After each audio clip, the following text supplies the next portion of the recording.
Hello guys, आज हम start करेंगे exercise 5.1 class 10th chapter 5 arithmetic progression. अब इसका जो इंट्रोडक्शन पार्ट है हम इससे पहले वाली क्लास में क्लियर कर चुके हैं। तो एक्सरसाइज 5.1 का जो पहला क्वेश्चन है, in which of the following situation does the list of numbers involve make an arithmetic progression and why. आपको बताने हैं ये जो कंडीशंस या प्रॉब्लम्स दी हुई हैं इनमें कौन सी सिचुएशन में जो लिस्ट ऑफ नंबर्स इन्वॉल्व होगी वो क्या बनाएगी, अर्थमेटिक प्रोग्रेशन बनाएगी। तो अर्थमेटिक प्रोग्रेशन को हम समझ चुके हैं, उनमें जो दो टर्म्स का या दो नंबर्स का जो होता है, लिस्ट के दो नंबर्स का जो डिफरेंस होता है वो सेम होता है। यानी हम सेकंड टर्म में से फर्स्ट टर्म माइनस करेंगे तो इक्वल टू होगा third term minus second term, and ये चलता रहेगा। उसको हम क्या बोलते हैं, कॉमन डिफरेंस।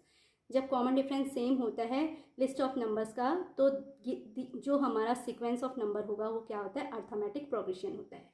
तो फर्स्ट हमारा है इसमें पहली प्रॉब्लम जो है, the taxi fair after each kilometre when the fair is ₹15 for the first kilometre and ₹8 for each additional kilometre.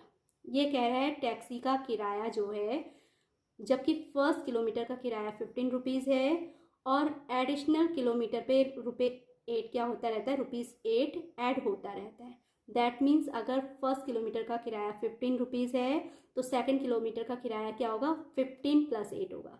ऐसे ही थर्ड किलोमीटर का किराया यानी उसमें फिर से +8 ऐड करेंगे। देन फोर्थ के लिए हम क्या करेंगे, फिर से +8 ऐड करेंगे। तो ऐसे करके हम क्या निकालते हैं, एडिशनल किलोमीटर का किराया निकाल लेंगे। तो ये जो नंबर ऑफ सीक्वेंस आएगा या नंबर ऑफ लिस्ट आएगी, हमको बताना है कि ये अर्थमेटिक प्रोग्रेशन में है या नहीं है। तो इसके लिए हम एज्यूम कर लेंगे कि जो n किलोमीटर का किराया है वो an है। ठीक है, तो हम एज्यूम करेंगे या सपोज करते हैं, let an be the fare of be the taxi fare for first n kilometre. मान लेते हैं कि फर्स्ट n किलोमीटर का जो टैक्सी का किराया है वो an है। दैट मीन्स a1 क्या हो जाएगा, फर्स्ट किलोमीटर का किराया। a1 यानी फर्स्ट टर्म, यानी हम उसे a से रिप्रेजेंट करेंगे। अकॉर्डिंग क्वेश्चन वो क्या है, फर्स्ट किलोमीटर का किराया जो है आपको 15 रुपीज़ दिया है, गिवन है। एंड इसी तरह से अगर हम a2 फाइंड करेंगे तो अकॉर्डिंग प्रॉब्लम वो दिया है 15 + 8, यानी एडिशनल किलोमीटर का जो किराया है 8 है, तो सेकंड यानी a2 सेकंड 2 किलोमीटर का जो किराया होगा, 1 किलोमीटर का किराया प्लस एडिशनल फेयर है ना, तो 15 + 8 एंड 15 + 8 इज इक्वल टू होता है 23 Rs, 23 रुपीज़। सिमिलरली हम क्या करेंगे, 3 किलोमीटर का किराया निकालेंगे टैक्सी का, यानी a3, वो इक्वल्स टू आएगा 15 + 8। ये हमारा फर्स्ट किलोमीटर का किराया है, ये second 15 + 8 and plus third kilometre 15 + 8 + 8, that means 23 + 8, that is equals to 31 rupees. And the list will be as follows. तो हमारे पास लिस्ट क्या हुई, so the list will be as follows. तो लिस्ट हमारी क्या है, पहले 15 होगा, देन उसके बाद 23 and then 31 and up to so on. अगर हम चाहें तो ऐसे ही हम इसको क्या कर सकते हैं, आगे भी निकाल सकते हैं, फाइंड कर सकते हैं। तो हम चेक करेंगे यहाँ पर, हेयर T2 - T1। तो T2 मीन्स होता है सेकंड टर्म, या फिर हम A2 - A1 भी कर सकते हैं। तो मैं यहाँ पर राइट करूँगी A2 - A1। तो A2 - A1 कितना आएगा गाइस, इसको चाहे तो आप रिराइट कर सकते हैं, T2 यानी second term minus first term. अब क्योंकि हमने सेकंड टर्म को यहाँ से A2 से रिप्रेजेंट किया, तो A2 - A1 is equal to, A2 equals to 23 है एंड -A1 इक्वल टू 15 है। तो 23 - 15 इज इक्वल्स टू होता है 8। ऐसे ही हम क्या फाइंड करेंगे, A3 - A2 फाइंड करेंगे।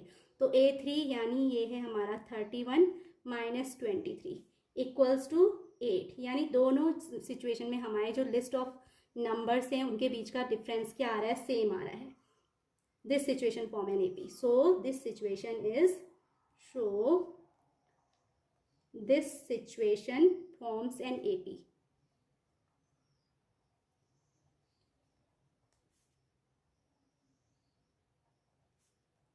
N A P. Common difference same आ रहा है तो दैट मीन्स क्या होगा, ये सिचुएशन क्या बनाएगी, एक अरिथमेटिक प्रोग्रेशन बनाएगी। गाइस अभी हम करते हैं क्वेश्चन नंबर फर्स्ट का second part. The amount of air present in a cylinder when a vacuum pump removes 1/4 of the air remaining in the cylinder at a time. तो हमें यहाँ पे क्या है, सपोज करो कि कोई सिलेंडर है, उसमें अमाउंट ऑफ एयर क्या है, x लीटर है, कुछ भी है तो x है। सपोज किया कि हमने उसमें अमाउंट ऑफ लीटर क्या है, x है। अब ये इसके बाद कहता है कि when a vacuum pump removes 1/4 of the air remaining in the.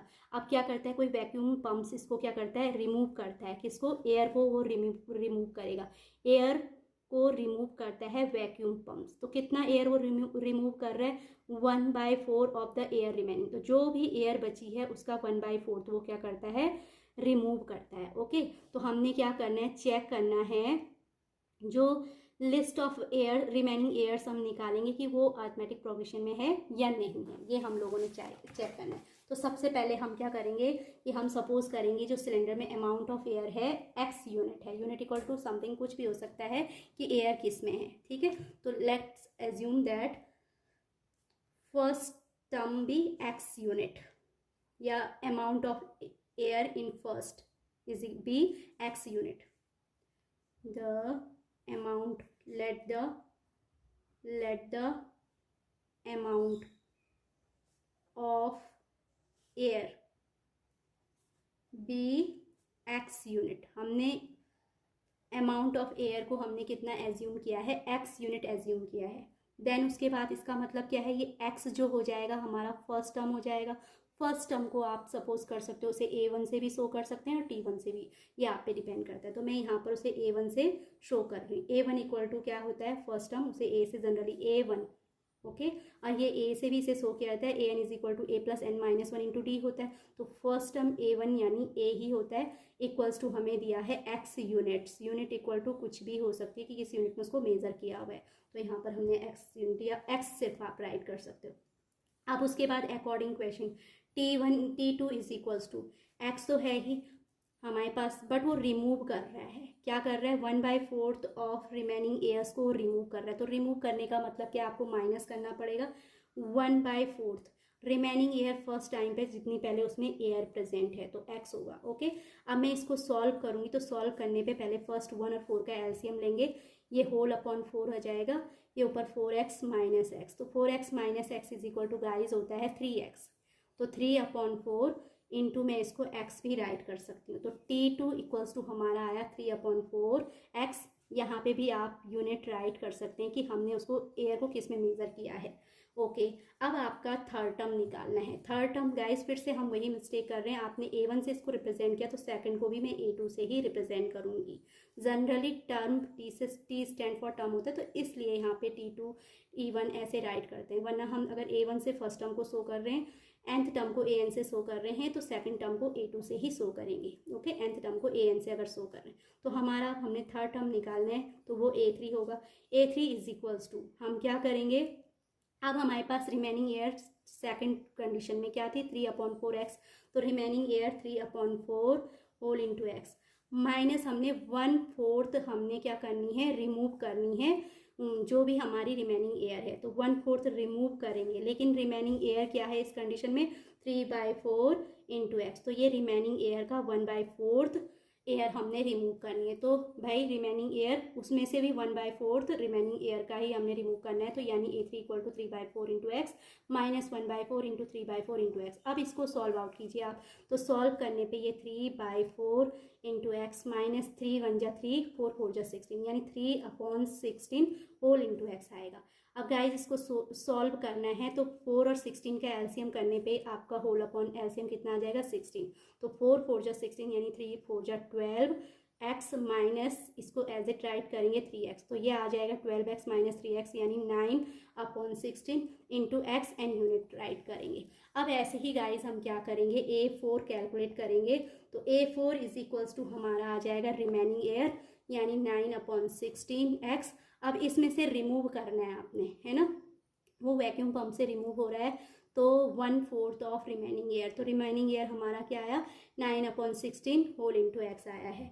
तो ये कैलकुलेट करने पर अगर आप इसे कैलकुलेट करोगे तो 27/64 x यूनिट आएगा। ओके, तो ये हमारे टर्म्स हमने फाइंड कर लिए। हमने A1, A2, A3 and A4 find किया। अब हम चेक करेंगे कि ये जो है तो हमारी लिस्ट ऑफ नंबर्स क्या हुई है। सो the list of numbers, so the list of numbers, the list of numbers,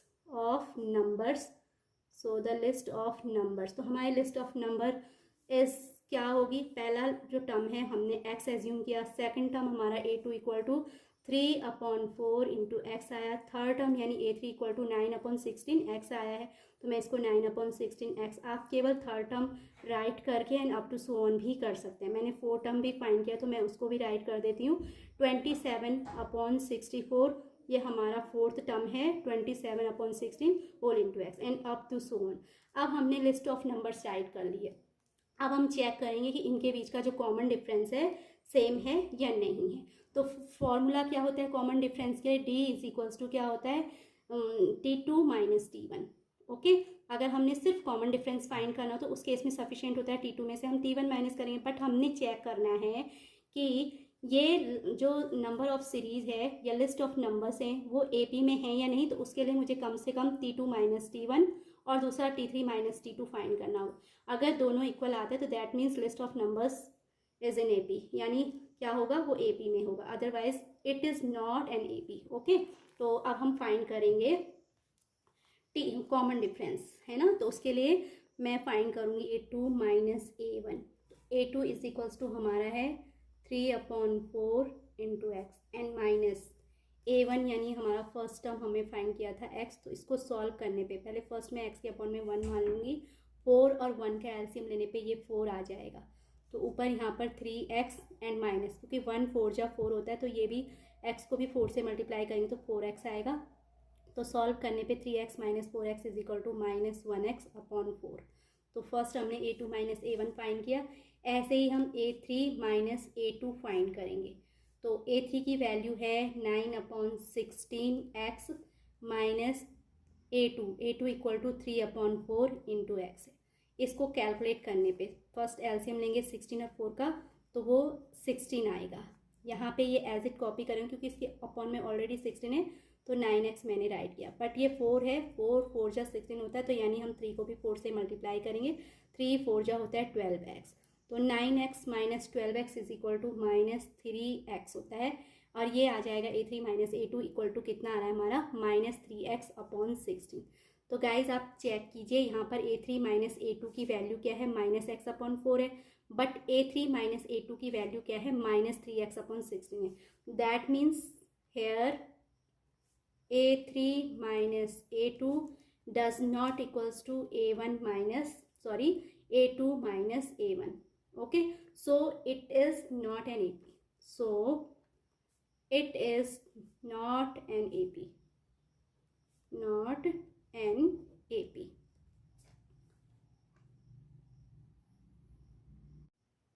guys अभी हम क्या करेंगे, क्वेश्चन नंबर फर्स्ट का थर्ड पार्ट करते हैं। तो थर्ड पार्ट है the cost of digging a well after every metre of digging when it cost ₹150 for the first metre and rises by ₹50 for each subsequent metre. तो यहाँ पर जो है एक कुआं खोदा जा रहा है। अब कुआं खोदना है तो फर्स्ट मीटर की खुदाई के लिए जो यहाँ पर कॉस्ट है फर्स्ट मीटर इसने बोला है digging the cost of digging a well after every meter। तो first after every metre digging when it cost ₹150 for the first metre, यानी फर्स्ट मीटर के लिए जो डिगिंग का कॉस्ट है वो ₹150 है। कितना है, ₹150 फर्स्ट मीटर का डिगिंग कॉस्ट है ₹150। अब उसके बाद वो कहता है first metre and rises by ₹50 for each subsequent metre. तो सब्सिक्वेंट मतलब होता है इसके जस्ट बाद आने वाला मीटर, यानी 1 मीटर के बाद 2 मीटर की खुदाई होगी, 3 मीटर की खुदाई होगी एंड देन चलता रहेगा। जब वो डिपेंड करता है कि उनको कितने मीटर्स का उसको क्या करना है, डिग करना है। लेकिन वो कह रहा है ये राइज होता रहता है, कॉस्ट क्या होता है, राइज होता है बाय ₹50, यानी 50 रुपये बढ़ता है। दैट मीन्स अगर फर्स्ट मीटर के लिए 150 पड़ रहा है तो सेकंड के लिए क्या होगा 150 + 50 यानी ₹200 हो जाएगा। थर्ड मीटर के लिए 200 में फिर से 50 ऐड करेंगे तो ₹250 हो जाएगा। फोर्थ के लिए क्या आ जाएगा 250 में फिर से 50 ऐड करेंगे तो यानी 300 हो जाएगा। तो ऐसा ये चलता रहेगा सब। और हमें क्या करना है, लिस्ट ऑफ नंबर्स जो रुपीज़ का आएगा उसको चेक करना है कि वो AP में है या नहीं है। तो मैं इसमें भी सबसे पहले क्या करूँगी, जो फर्स्ट टर्म है उसको एज्यूम कर लूँगी A, है ना। Let the first term, let इसका जो ये थर्ड पार्ट है तो हमने उसमें फर्स्ट एज्यूम किया, फर्स्ट टर्म उसको हमने A से रिप्रेजेंट किया। A इज इक्वल टू हमें क्या दिया है, ₹150। कितना दिया है, 150।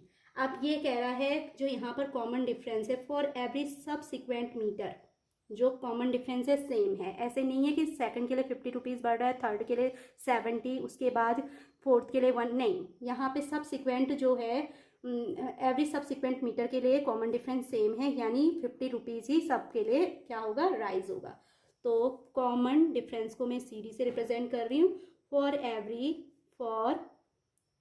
Every subsequent metre is ₹50। That means हमारा A1 को मैंने A से रिप्रेजेंट किया, वो ₹150 है। दूसरा हमारा सेकंड टर्म उसे A2 से रिप्रेजेंट करेंगे, and A2 equal to by formula A+D होता है, तो वो आ जाएगा हमारा A 150 है प्लस D इसने 50 दिया है, तो ये हमारा कितना आएगा, ₹200 आ जाएगा। ऐसे ही A3 हम फाइंड करेंगे, तो A3 is equal to A+2 into D होता है। तो यानी A इक्वल टू, यानी फर्स्ट टर्म 150 दिया हुआ है, देन +2 इंटू 50 यानी 100 हो जाएगा। 250, 50 2 100, एंड 100 + 2 150, यानी ये सॉल्व करने पे 250 आ जाएगा। ऐसे ही अगर मैं A4 राइट करूँगी तो A4 का फॉर्मूला जो होता है A+3D हो जाएगा, और ये सॉल्व करने पे A की वैल्यू 150 + 3 इंटू 50, 50 3 जा 150 होता है, 150 + 150 यानी ₹300। तो अब हमने चेक किया, लिस्ट ऑफ नंबर्स यहाँ पर आ जाएंगी। सो लिस्ट ऑफ नंबर्स जो होंगी इज, फर्स्ट हमारा 150 है, देन 200 है, देन 250 है, and up to so on चलता रहेगा। तो अब हम क्या चेक करेंगे, कॉमन डिफरेंस चेक करेंगे। तो A2 - A1 is equals to हमारा है A2 यानी 200 - A1 यानी 150 इक्वल टू 50, एंड ऐसे ही A3 - A2 इक्वल टू क्या है, वो हमारा A3 is equal to guys 250 है, तो 250 - A2 यानी 200, तो ये भी हमारा 50 आ जाएगा। तो क्योंकि कॉमन डिफरेंस सेम है, दैट मीन्स क्या होगा, इट इज एन AP। ये क्या हो जाएगा, therefore it is an AP। So it is an AP। Okay guys, अभी हम करेंगे एक्सरसाइज 5.1 का क्वेश्चन नंबर फर्स्ट का लास्ट पार्ट यानी फोर्थ पार्ट। ये क्वेश्चन थोड़ा सा डिफरेंट है, तो आप इसको प्लीज़ ध्यान से देखिए। The amount of money in the account every year when 10,000 is deposited at compound interest at 8% per annum. तो मुझे क्या निकालना है, यहाँ पर जो अमाउंट ऑफ मनी होगी पर ईयर, यानी first year, second year, third year, fourth year का जो भी अकाउंट ऑफ मनी जो आएगा आपका, उसका अगर हम लिस्ट ऑफ नंबर्स में निकालेंगे तो चेक करना है कि वो आपका अर्थमेटिक प्रोग्रेशन में है या नहीं है। जबकि कंपाउंड इंटरेस्ट इसका क्या है, 8% पर एनम गिवन है, यानी 8% पर ईयर दिया जाता है। तो फर्स्ट मैं एज्यूम करूँगी या लेट कर लेंगे, हम मान लेंगे कि AN be the amount of money in the nth year, कि nवें साल में जो अगर हम n ईयर तक मनी अकाउंट में रखते हैं तो हमारी जो अमाउंट ऑफ मनी होगी वो क्या होगी, AN होगी। तो फर्स्ट टर्म यानी A1 इक्वल टू हमारा यहाँ पे क्या गिवन है, 10,000 गिवन है। तो देन मैं उसको राइट करूँगी, let AN be the amount of money in the nth year. And जो हमारा फर्स्ट टर्म है A1 इज इक्वल्स टू, हम A भी जनरली राइट करते हैं, एंड वो हमें गिवन है 10,000, इतना रुपीज़ हमें दिया है। अब हम निकालेंगे A2 फाइंड करेंगे। तो A2 इज इक्वल टू, उसने क्या बोला है कि कंपाउंड इंटरेस्ट मिलेगा एट 8% पर एनम। तो ये हमारा 10,000 तो रहेगा ही रहेगा, एंड प्लस हमें जो इंटरेस्ट मिलेगा इस 10,000 का 8% मिलेगा। तो हम 10,000 का 8% कैलकुलेट करेंगे तो वो 8/100 हो जाएगा। 00 से 00 कैंसिल हुआ, यहाँ पर 100 × 8 यानी 800 बचेगा। 10,000 + 800 इज इक्वल्स टू, कैलकुलेट करने पे 10,000 प्लस 800 इज इक्वल्स टू हमारा आ जाएगा 10,800 रुपीज़। तो ये हमारा सेकंड ईयर का अमाउंट हो गया। अब ऐसे ही हम क्या निकालेंगे, थर्ड ईयर का अमाउंट निकालेंगे। तो थर्ड ईयर का अमाउंट यानी वो जो सेकंड ईयर का अमाउंट है वो इसके लिए यहाँ पे थर्ड ईयर में स्टार्टिंग में हमारे पास रहेगा। उसी पे हमें 8% क्या मिलेगा, कंपाउंड इंटरेस्ट भी मिलेगा। तो यानी 10,800 रुपीज़ में राइट करूँगी, प्लस 10,800 का हम क्या फाइंड करेंगे, 8% फाइंड करेंगे। तो मैं 8/100 राइट करूँगी, 00 से 00 कैंसिल। तो ये आपका सॉल्व करने पे आएगा 800 एज इट मैंने इसको राइट किया, एंड प्लस 8 8 जा 64, 4 कैरी 6 हुआ, 8 0 जा 0 एंड 6 6 होता है, एंड 8 1 जा 8। तो 864 ये कैलकुलेट करने पे, अब इन दोनों को प्लस करने पे आपका आएगा 0 + 4 4 होता है, 6 + 0 इज 6 होता है, 8 8 16 का 6 कैरी 1 एंड अदर थिंग 0 + 1 1 रहेगा 1। तो ये 11,664 हमारा थर्ड टर्म A3 आ गया है ना, इतना रुपीज़। अब हमारे पास द लिस्ट इज, अब नंबर्स जो मनी है अकाउंट में उसकी जो लिस्ट होगी, सो the list is, therefore the list is, अब लिस्ट क्या होगी, फर्स्ट ईयर का जो अमाउंट था वो 10,000 1 2 3, सेकेंड ईयर का अमाउंट जो है 10 and 800, and last year third year जो है 11,664 है। हम इसको अप टू सो ऑन भी राइट कर सकते हैं, क्योंकि हम ऐसे करके बहुत सारे टर्म्स इसके निकाल सकते हैं। तो मैं केवल क्या कर रही हूँ, 3 ही टर्म्स मैंने इसके निकाले हैं। तो हमारे पास जो मनी है उसको लिस्ट फॉर्म में हमने राइट कर लिया है। अब हम यहाँ पर चेक करेंगे, तो हेयर आपका आएगा A2 - A1। तो गाइस चेक कीजिए A2 कितना है, 10,800 है। इसमें से मैं अगर क्या माइनस करूँगी A1, यानी कि 10,000 माइनस करूँगी तो वो आपका आ रहा है 800। ओके, 800 आया। अब ऐसे ही मैं A3 - A2 करूँगी तो वो आएगा A3, that means 11,664 and minus A2 यानी 10800, एंड वो इक्वल्स टू आ जाएगा। तो गाइज ये हमारा 864 आया। अब हम यहाँ पर चेक कर सकते हैं कि A2 - A1 800 है, जबकि A3 - A2 864 है। तो therefore A2 - A1 does not equals to A3 - A2, so it is not an AP, not an AP। तो गाइज आपको समझ आ गया हो कैसे हमने किसी कंडीशंस को या कोई नंबर का सीक्वेंस दिया है तो उसको कैसे चेक करना है कि वो AP में है या नहीं है। इसके लिए हम सबसे पहले उसके टर्म्स में कॉमन डिफरेंस फाइंड आउट करेंगे। अगर कॉमन डिफरेंस सेम है तो उस कंडीशन में वो क्या होगा, AP में होगा, अदरवाइज वो क्या नहीं होगा, AP में नहीं होगा। तो गाइज इस तरह से हमारा क्वेश्चन नंबर फर्स्ट जो एक्सरसाइज 5.1 का है वो कंप्लीट हो जाता है। आई होप आपको ये अच्छे से समझ आ गया हो। इसको अगर समझ नहीं आया है तो प्लीज़ वीडियो को 1-2 बार और वॉच कीजिए। Thanks for watching my videos and please like, share and subscribe it.